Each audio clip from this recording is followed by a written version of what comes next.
Continuamos con la salud y protección de las abejas. En el capítulo anterior vimos los factores que afectan a las abejas melíferas como el cambio climático y las malas prácticas agrícolas y apícolas. Hoy conversaremos de una herramienta científica que protege a las abejas. Se trata de los estudios de evaluación de riesgo. Nos acompaña nuevamente Verena Stanzler, experta en evaluación de riesgo para abejas de productos fitosanitarios de Bayer, del equipo de CropLife Latinoamérica, José Perdomo, presidente, y Mauricio Rodríguez, director de Asuntos Científicos. Bienvenidos.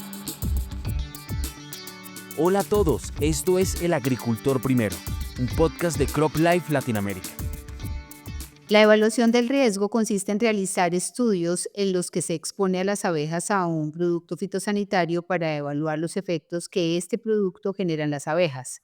El objetivo de estos estudios es establecer el nivel de riesgo de un producto fitosanitario o plaguicida. ¿Cómo se realizan esos estudios, Verena?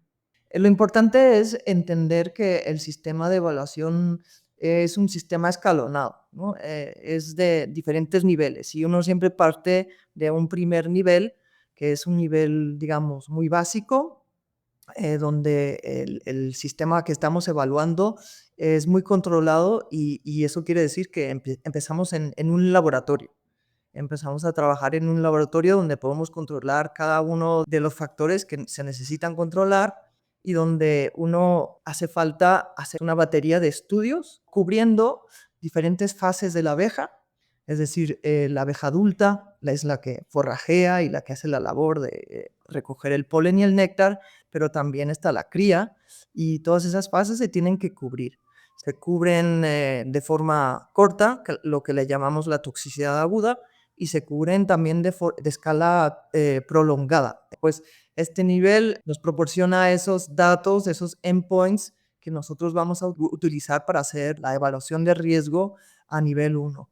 Si ese nivel, si esos datos no son suficientes a ese nivel y el riesgo es aceptable, entonces nos quedaríamos en ese nivel. Y si no es aceptable en base a diferentes factores, pues nos tendríamos que mover de nivel, es decir, subir un escalón y ya pasaríamos al nivel 2. Entonces, el nivel 2, un estudio típico sería un estudio de semicampo y ahí ya empezaríamos a trabajar no con abejas individuales, sino que con la colonia, ¿no? La colmena, la que estaría expuesta en una situación real a todos los factores que mencionamos antes. Entonces, en el nivel 2, si ahí nos sacamos conclusiones que nos puedan asegurar que el riesgo es aceptable, nos moveríamos ya a un tercer nivel.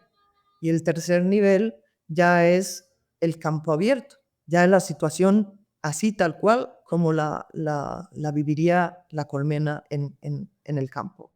Mauricio, ¿cómo perciben las autoridades en América Latina estos estudios de evaluación de riesgo para los polinizadores?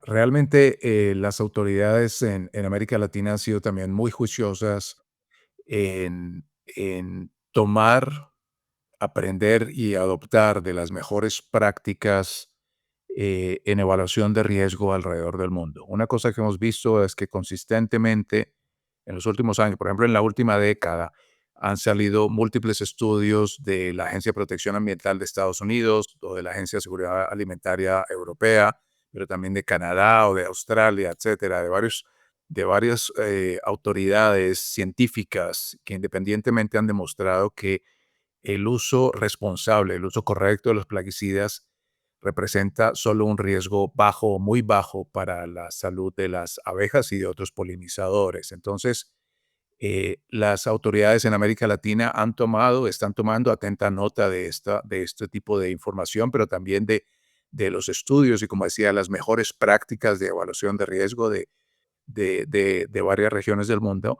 y están diseñando sus propias regulaciones y sus propios sistemas también de monitoreo y evaluación con base en estas mejores prácticas. Y nosotros, como CropLife Latinoamérica, junto con nuestras compañías, promovemos el de trabajar conjuntamente en la adopción de las prácticas necesarias que para el buen manejo, no solo de los plaguicidas, y de la buena comunicación entre agricultores y los apicultores, porque claramente ahí está la gran oportunidad de conquistar no solo el potencial que esta región tiene en producción de alimentos, pero de hacerlo de una manera armoniosa con el medio ambiente y protegiendo obviamente la sustentabilidad del medio donde ellas se desarrollan. Estos estudios de evaluación de riesgo se realizan con abejas melíferas, pero ¿qué pasa con las otras abejas que pueden llegar a ser más de 20.000? Sí. Sí, es verdad que los esquemas de evaluación de riesgo están basadas en la abeja melífera. Y eso tiene varias razones. Una, porque la abeja melífera desde hace no sé cuántas décadas, pero desde el siglo pasado seguro, se considera la abeja más importante para polinizar, ¿no? Están los apicultores y ellos tienen y cuidan sus abejas y a la abeja melífera siempre se le ha dado el principal enfoque. También, dado a eso, pues se han recogido muchos datos acerca de la abeja melífera, ¿no? Hay muchísimos datos que nos ayudan a entender cómo es ella, cómo es la biología, qué tanto tiene también de la toxiconomía, qué tanto puede ella compensar o detoxificar a lo mejor algunos ingredientes activos. Hay muchísima información y se ha estudiado muchísimo. Entonces la abeja melífera tiene eso a su favor, ¿no? La verdad. También la abeja melífera, dado a que ha habido incidentes y que los apicultores con razón han levantado la mano y han dicho, aquí pasa algo, tenemos que protegerlas, se han establecido esas evaluaciones de riesgo. Y los estudios que hay están basados en la abeja melífera. Todos se crearon, se inventaron y se desarrollaron con la abeja melífera. Y hasta hoy se entiende, y yo también soy partidaria de eso, que la abeja melífera y los datos que tenemos, gracias a ella, en la mayoría de los casos, no digo que todos, pero en la mayoría de los casos son suficientes para que ella sea una especie representativa para las demás especies. Estoy hablando de las non-apis, ¿no?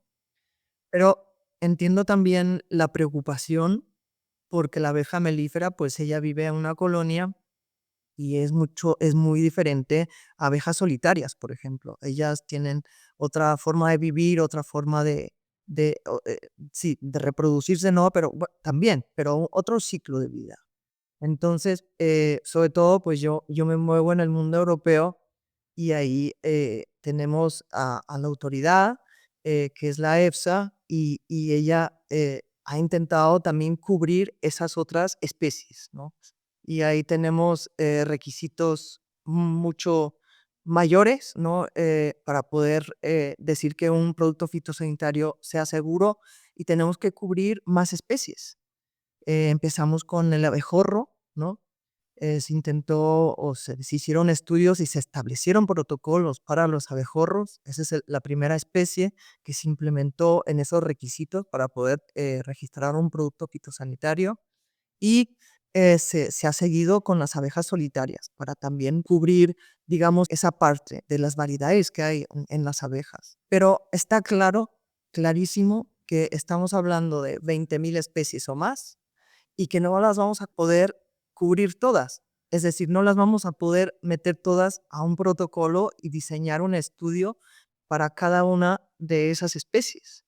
Entonces, es muy importante que en el mundo regulatorio haya especies representativas y no solo estoy hablando de los polinizadores, eso pasa también para los organismos acuáticos, pasa para las aves y los mamíferos. Siempre hay una especie que se intenta, digamos, escoger como especie representativa y si para ella, para esa especie, el riesgo es aceptable, se deduce que para las demás especies también lo cubre. Es un parte positivo desde la ciencia y ese acercamiento. Sí, Mauricio.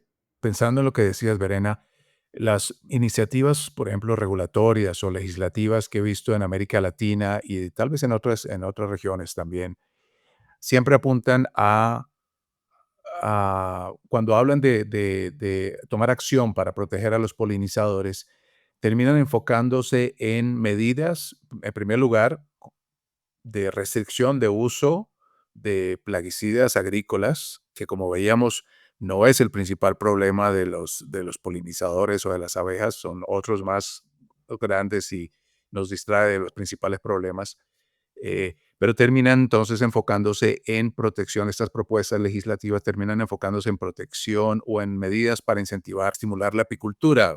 Nuevamente estamos hablando de la bismelífera, de la abeja de producción. pero poco se habla del riesgo que la misma apicultura causa sobre estas otras especies de abejas silvestres que mencionabas, Verena. Entonces, quisiera aprovechar que estamos conversando contigo para que nos digas qué se sabe de esto y cómo se podrían tomar acciones de conservación que sean más completas, más holísticas y no se enfoquen solo en proteger a la apicultura y a la apis mellifera, sino realmente también a la biodiversidad. Buena pregunta. Bueno, yo otra vez me muevo en el mundo alemán y en Alemania pues ha habido varios programas, algunos exitosos, algunos otros igual no tan exitosos, pero ahí se intenta pues también cuidar de la biodiversidad, ¿no? Y eso forman pues todas las abejas, pero sobre todo las abejas silvestres, ¿no? Y ahí lo que se ha intentado, pues por lo menos, por ejemplo, hacer campañas de franjas de floración. En Alemania lo que se ve muchísimo son los llamados hoteles de insectos. Es algo muy bonito y algo que se ha fomentado mucho también para niños. Son construcciones de hoteles prácticamente donde los insectos no abeja melífera tienen la opción de establecerse, ¿no? Son pequeños agujeros o no sé, de normal son cañas que meten y son esas cañitas ahí se meten las especies solitarias y ponen sus huevitos y ponen la cría para el siguiente año. Entonces, todas esas son ideas que han surgido y que se han ido desarrollando para cuidar la biodiversidad, para darle a las especies nativas o silvestres, non apis, la oportunidad de también establecerse, de que se cuiden. Para cerrar este segundo podcast dedicado a la protección de abejas y la biodiversidad, resaltamos la importancia de la comunicación entre agricultores y apicultores. ¿Qué otro consejo, qué otra recomendación podemos resaltar?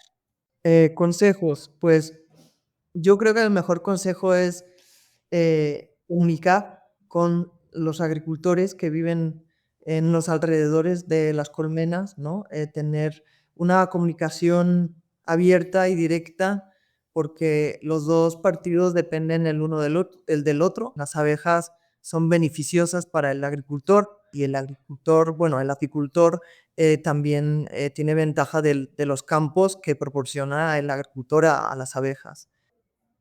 Sí, Mauricio, no sé si quieres agregar algo más. Tal vez enfatizar un poco esto de promover el manejo integrado de plagas, ¿no? Para equilibrar bien los diferentes tipos de control que se utilizan en la agricultura. Eh, También tener en cuenta que los polinizadores, mejor dicho, más bien las abejas de producción utilizadas en la apicultura, normalmente tenemos poblaciones o colmenas o apiarios de 10, 20, 30,000, 40,000, hasta 80,000 tal vez individuos que están forrajeando en un agroecosistema. Entonces, una buena práctica puede ser limitar la densidad de apiarios en áreas con alta biodiversidad. Lo que quiero cerrar es que la protección debe ser no solo a las abejas de producción, sino también a cuidar con buenas prácticas apícolas también a las abejas silvestres. Los estudios científicos exigen la evaluación de riesgo en abejas. Las medidas de protección que toman autoridades, agricultores, apicultores y habitantes de las zonas rurales son clave para avanzar en una mayor conservación de la biodiversidad. La mejora continua de las prácticas en apiarios y en los cultivos para proteger no solo a la abeja que nos proporciona la miel, sino a todas las abejas silvestres es un imperativo para mantener la biodiversidad.